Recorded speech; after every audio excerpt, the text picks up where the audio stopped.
अपने हाथों को उठा, बोलो जो वचन मैं सुनूं, जो गवाहियां सुनूं, वो 100 गुना फलों को लेके आए प्रभु यीशु मसीह के सामर्थी नाम में। जय मसीह की। आज का दिन आपकी जिंदगी का टर्निंग पॉइंट होने वाला है।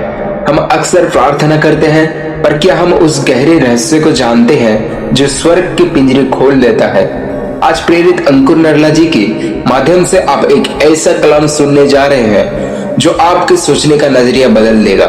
तैयार हो जाइए एक ऐसे वचन के लिए जो आज से पहले शायद आपने कभी नहीं सुना होगा। ये शब्द नहीं, ये आपके जीवन के बेदी को बदलने वाली एक आग है।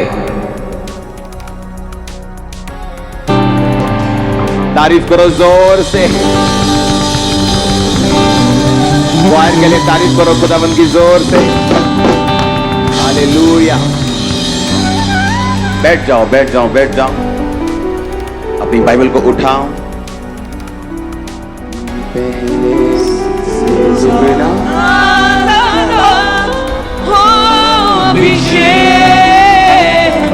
आज मुझ पे। अपने हाथों को उठाकर बाइबल उठाओ। अपने हाथों को उठाकर अपनी आंखों को बंद करके जो कुछ खुदावन मुझे तू देगा, सुनाएगा, मैं उसे ग्रहण करूंगा। अंगीकार करो ऊंची आवाज में।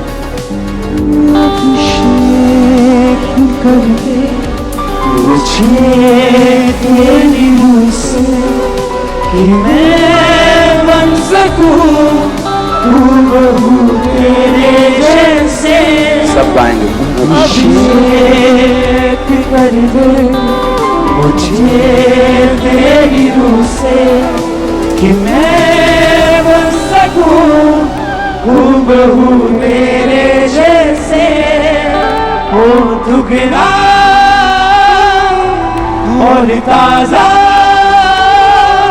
हो अभिषेक आज मुझ पे। हो दुगना दुगना पहले से ज्यादा ज्यादा हो अभिषेक आज मुझ पे। हालेलुया। अपने हाथों को उठाओ। जो मैं सुनूंगा मैं फलों को लेके आऊंगा। मांगो ऊंची आवाज में।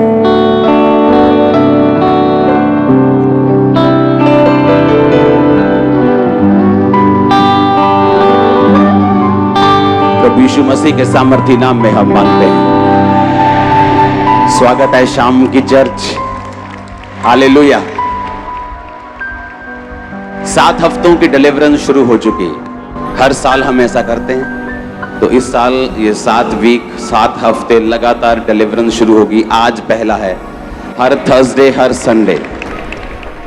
मेक श्योर आप ये 7 हफ्तों में और कोई काम संडे थर्सडे ना करें, क्योंकि अभी संडे भी मैं यही हूं, थर्सडे भी यही हूं। उसका रीजन ये है कि जब डिलीवरेंस वीक्स आते हैं, जब छुटकारे वाले हफ्ते परमेश्वर अगुवाई करता है कि हमें प्रेयर करनी है, थाउजेंड्स डिलीवर होंगे, हजारों में। आप देखना। सुबह जो मैंने आपको वर्ड दिया, आपको इंटरनेट पे जाके सुनना है अगर आप सुबह यहां नहीं थे।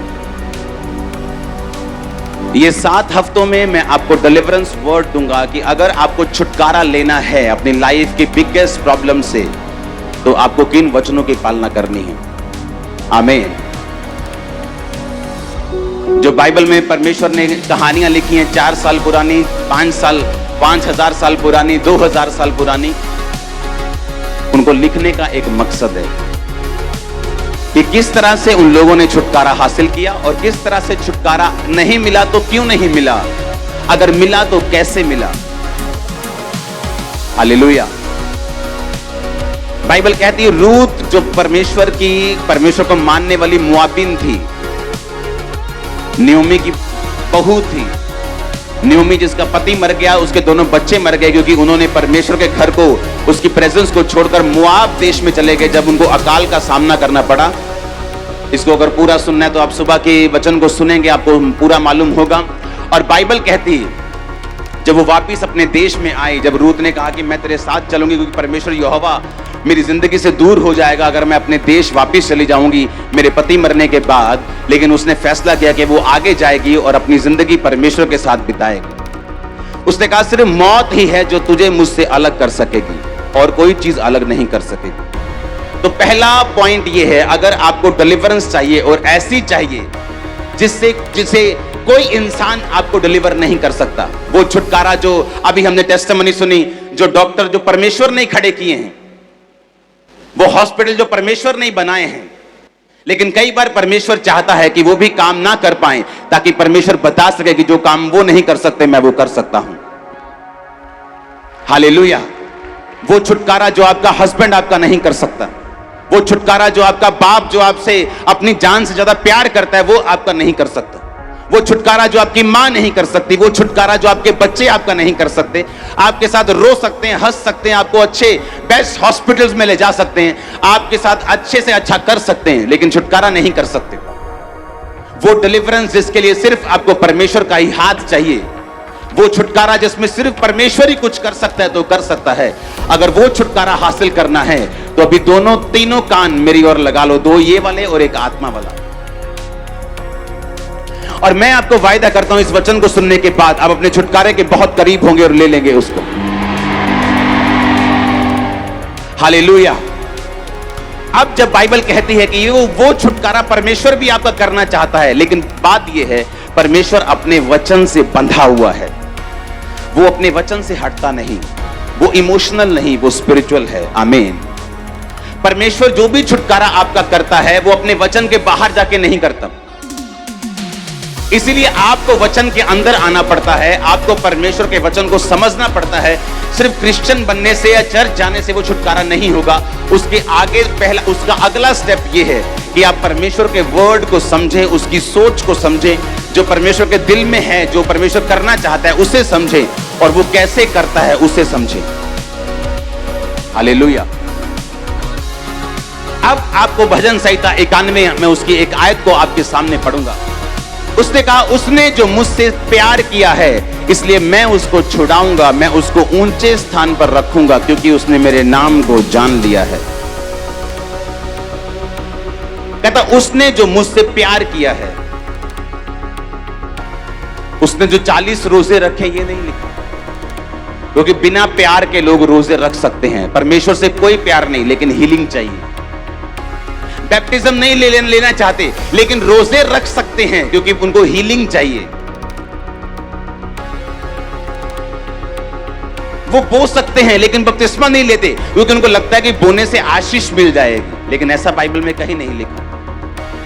लेकिन एक व्यक्ति जो परमेश्वर से प्यार करता है वो रोजे भी रखता है, वो बोता भी है, वो प्रार्थना भी करता है, अड़ा और खड़ा भी रहता है। और परमेश्वर ने कहा उसने जो मुझसे प्यार किया है मैं उसको छुड़ा लूंगा, मैं उसको ऊंचे स्थान पर रखूंगा क्योंकि उसने मेरे नाम को जान लिया है। नाम का मतलब क्या है? अनोमा, क्योंकि यूनानी भाषा में बाइबल लिखी गई थी। जहां जहां नाम आता है हिंदी में, यूनानी भाषा में अनोमा अनोमा आता है। मेरे अनोमा को जान लिया है। अनोमा का असली मतलब है मेरा चरित्र, मेरा कैरेक्टर। परमेश्वर ने कहा मैं उसको छुड़ाकर ऊंचे स्थान पर रखूंगा क्योंकि उसने मेरे कैरेक्टर को समझ लिया है। यीशु मसीह का कैरेक्टर क्या था? जिस रात वो पकड़वाया गया, बाइबल कहती है उससे एक रात पहले, वो सेम नाइट में यीशु मसीह ने प्रार्थना की, हे पिता हो सके तो ये कटोरा मुझसे टल जाए पर मेरी नहीं तेरी इच्छा पूरी। और हम परमेश्वर को क्या बोलते हैं? तेनू ये वीजा देना ही पैना, नहीं तो मैं चर्च नहीं जाना। तेनू मेरी मम्मी नू चंगा करना ही पैना क्योंकि होर मेरा कोई भी है नहीं तो मैं तेनू मनना नहीं। और यीशु मसीह मौत को सामने देकर कह रहे हैं कि पिता अगर ये मौत नहीं टल सकती तो मेरी नहीं तेरी इच्छा पूरी हो। उसने जो मुझसे स्नेह किया है।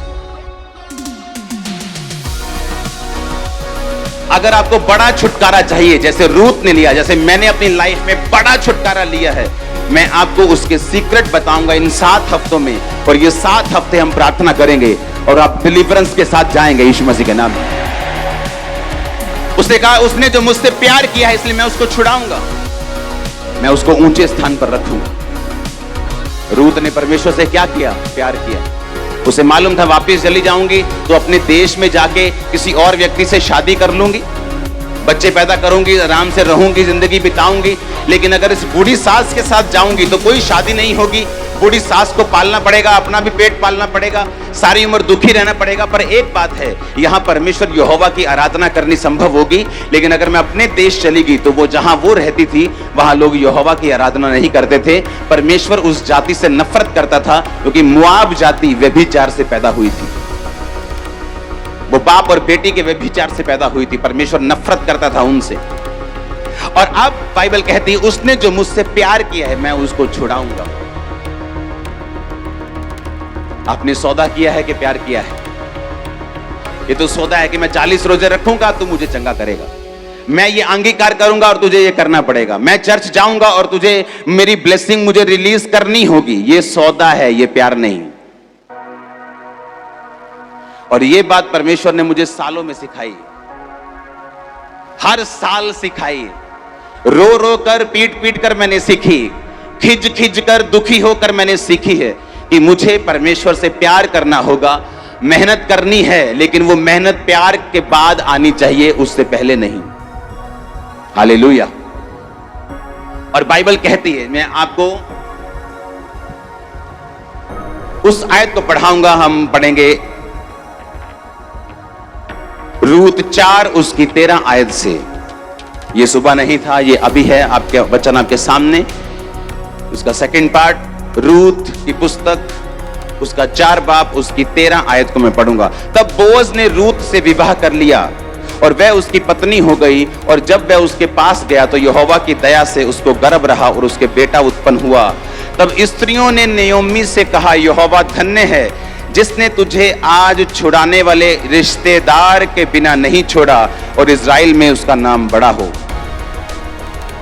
और ये तेरे लिए जी में जी ले आने वाला और तेरे बुढ़ापे में पालने वाला हो, क्योंकि तेरी बहू जो तुझसे प्रेम रखती और 7 बेटों से भी तेरे लिए श्रेष्ठ है, उसी का ये बेटा है। तब नयोमी उस बच्चे को अपनी गोद में रखकर उसकी धाई का काम करने लगी। और उसकी पड़ोसिनों ने ये कहकर नयोमी के एक बेटा उत्पन्न हुआ है, लड़के का नाम ओबेद रखा। यिशै का पिता और दाऊद का दादा वही हुआ। आमीन। अब आपको ध्यान से समझना है।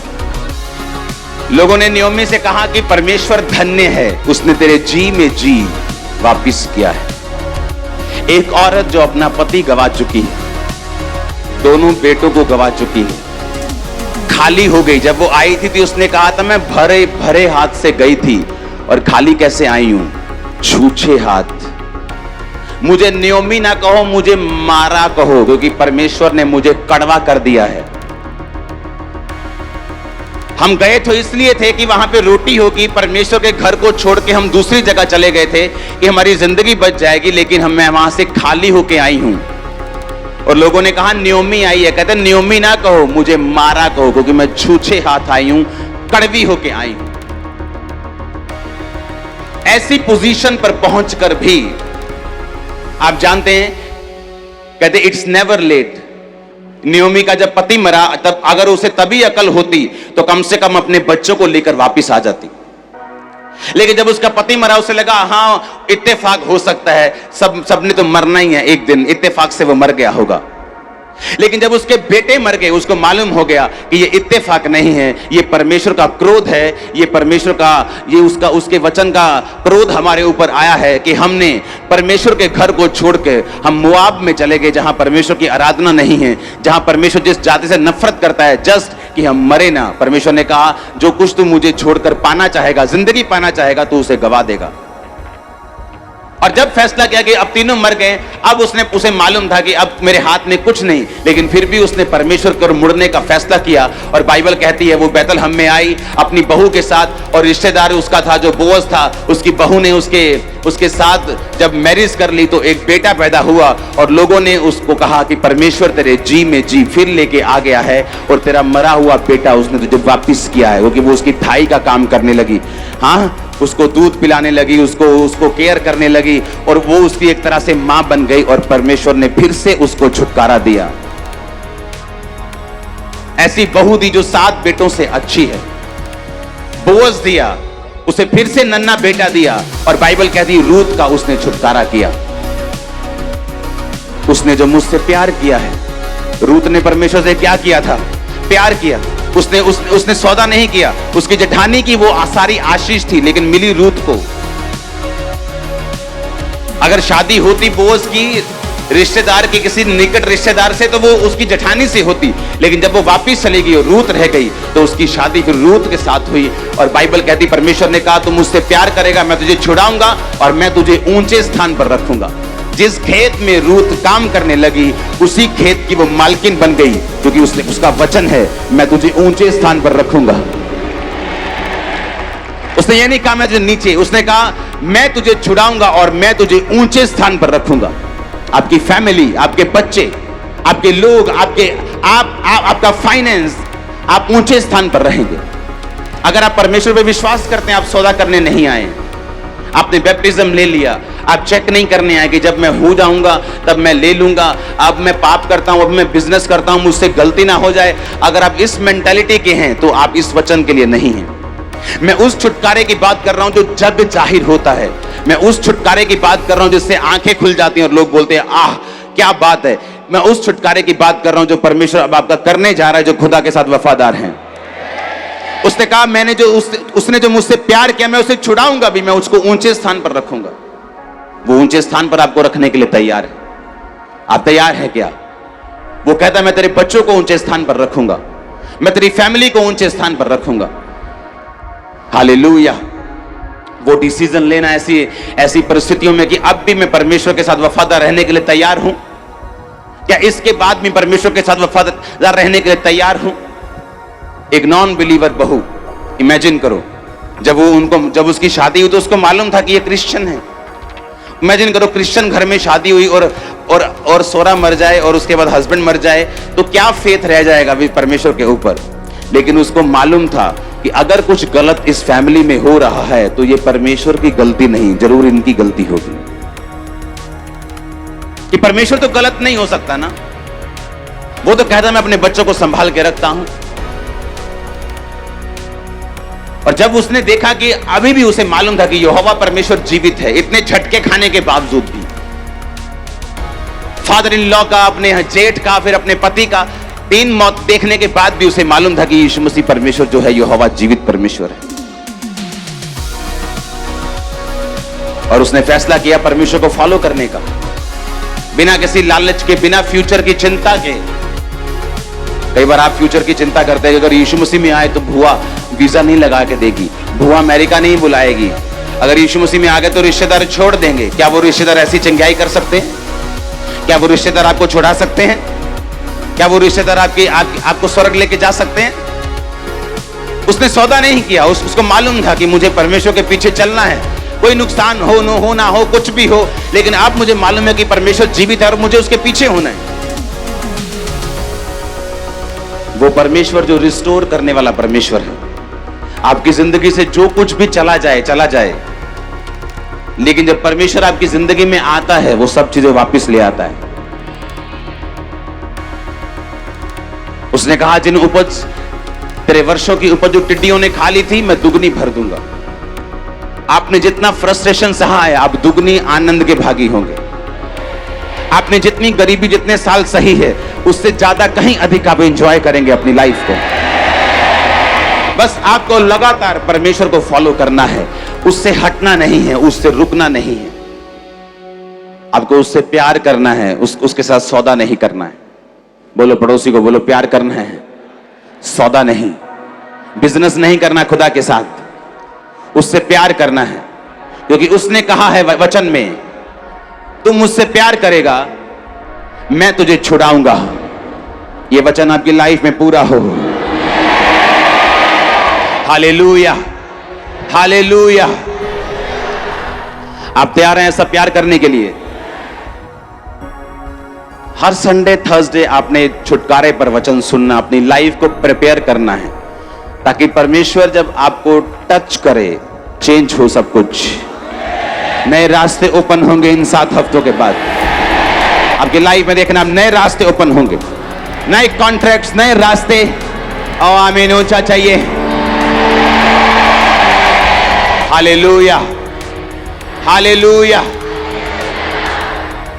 आप तैयार हैं उस तरह से परमेश्वर को मानने के लिए जिस तरह वो चाहता है? हे पिता, मेरी नहीं, किसकी इच्छा पूरी हो? तेरी इच्छा पूरी हो।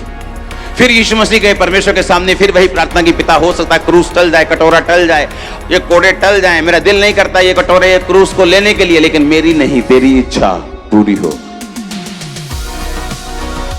यीशु मसीह ने कहा मेरी रोटी वही है कि मैं पिता के काम को पूरा कर सकूं। ये परमेश्वर ने कहा ये मेरी रोटी है, ये मेरी लाइफ है। हमें लगता है कि हमें चिंता है अपने फ्यूचर की। ओ एमएलए साहब नाराज हो जाएंगे, ओ मेरा रिश्तेदार नाराज हो जाएगा अगर मैंने जय मसीह की बोल दिया तो। आप कर लो उनको खुश, परमेश्वर को नाराज कर लो, कोई बात नहीं। लेकिन उसने कहा छुटकारा यहोवा की ओर से होता है। जब परमेश्वर ही आपको फेवर नहीं देगा तो फिर क्या कर लेंगे आप? जब उसी का हाथ सिर पे नहीं होगा तो क्या कर लेंगे आप? एक छोटा सा बच्चा अगर डैडी के पास आके बोले कि मुझे चिंता है कि कल को आप मुझे छोड़ तो नहीं दोगे, कालू हैगी रोटी, कालू बत्ती तो नहीं चल जूगी। अगर वो आपसे ऐसी बातें करे, आप दो चमाट लगाओगे, ठैक ठैक चल बजाओ तुम, हाँ? और इसी तरह से हम परमेश्वर के साथ करते हैं। हमें लगता है अगर वीजा नहीं आया तो हम तो मर जाएंगे, लगता है कि अगर ये बीमारी ना गई तो पता नहीं क्या हो जाएगा। हमारी लाइफ अगर इन्हीं चीजों पे खड़ी रहेगी तो हम क्रिश्चियन नहीं है। शैतान हमें कभी भी रिमूव कर सकता है। वो चंगा करे या ना करे वो हमारा परमेश्वर है, ब्लेस करे या ना करे वो हमारा परमेश्वर है, आशीष दे ना दे। लेकिन याद रखो, अगर ऐसी मेंटालिटी होगी आप दुनिया के लिए एक वंडर बनने वाले यीशु मसीह के नाम में। Hallelujah, hallelujah. आप चिंता तो नहीं करेंगे, आप परमेश्वर को खिंचाएंगे तो नहीं, आप उससे सवाल ऐसे तो नहीं करेंगे कि आपको चिंता है अपने फ्यूचर की और परमेश्वर को कोई चिंता नहीं, वो तो सोया हुआ है, ऐसे तो नहीं है। उसने कहा मैं सोता नहीं हूं और ऊँघलाता नहीं। हम सोते हैं ना, कोई 4 घंटे, कोई 8 घंटे, हाँ 12 घंटे वाले भी होने बंदे थे, सब सोते हैं। हाँ, परमेश्वर सोता भी नहीं, वो जागता रहता है 24 घंटे, उसको नींद नहीं आती, वो जीवित परमेश्वर है, आपको देख रहा है, सोता नहीं कि वो सोया हुआ है। इसलिए तो एलिया जब बाल के नबियों को बोल रहा था कि तुम करो प्रार्थना, शायद तुम्हारा परमेश्वर सोया हो इस समय, शायद बीमार हो, उसका इलाज चल रहा हो, तुम करो। उसने कहा जब मैं प्रार्थना करूंगा तो मेरा परमेश्वर जो जागा हुआ है आग उतार के उत्तर देगा। हालेलुया। तो अब आपको ये ध्यान रखना है कि परमेश्वर मेरा जीवित है, हर टाइम मुझे देख रहा है, रात को भी, सुबह भी, शाम भी, मैं पाप कर रहा हूं तब भी, जब प्रार्थना कर रहा हूं तब भी वो मुझे देख रहा है। हालेलुया। और अगर मुझे छुटकारा चाहिए तो आज आप एक पॉइंट को नोट करके जाएंगे कि आपको परमेश्वर से अनकंडीशनल प्यार करना होगा। अनकंडीशनल, कोई कंडीशन नहीं, तो मुझे ऐसा करेगा तो मैं ये करूंगा, कोई बिजनेस नहीं। अनकंडीशनल अगर आपका परमेश्वर के साथ प्यार है, आप बाहर आ जाएंगे अपने बंधन से, अपने बॉन्डेज से, अपनी बीमारी से, अपने तकलीफों से आप बाहर आ जाएंगे। और हर हफ्ते में आपको एक पॉइंट दूंगा, एक वर्ड दूंगा, आपको उन वर्ड्स को मानते रहना है, अपनी जिंदगी उस पर रखनी है। मैं आपको जल्दी कांग्रेचुलेशन बोलने वाला हूं, जल्दी से मैं आपको बधाई हो बोलने वाला हूं आपके टेस्टिमनी के लिए। हालेलुया।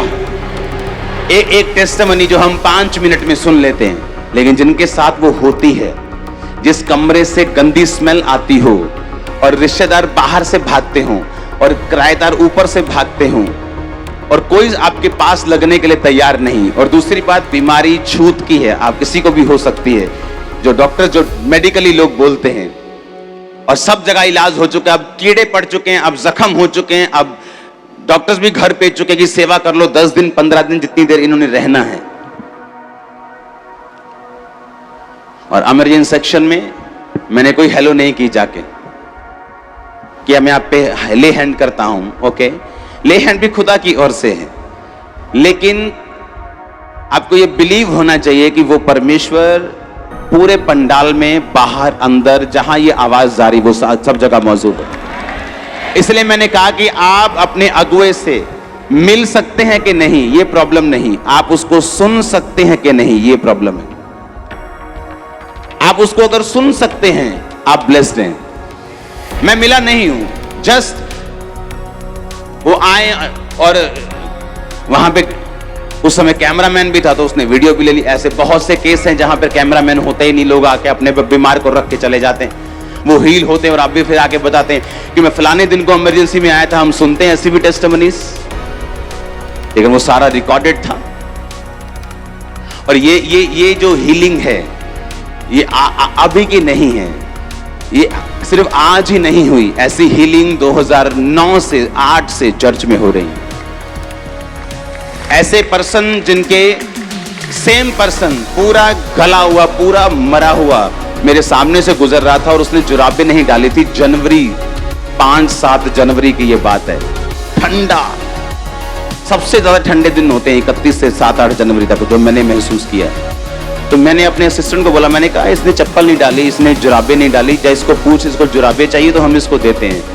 तो उसने कहा भाई साहब मैं बहुत अमीर हूं लेकिन मेरी हालत देखो। जब उसने खोला तो ब्लड, पूरी स्किन गली हुई। हमने उसे परमेश्वर का वचन दिया, उस पर प्रेयर की, वापिस गया कंप्लीट हील।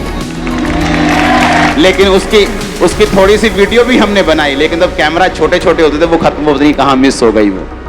और इमेजिन करो आज हमने वही टेस्टिमनी फिर से सुनी और हम हर संडे सुन रहे हैं, हर थर्सडे सुन रहे हैं, मरे हुए लोग किस तरह से जीवित हो रहे हैं।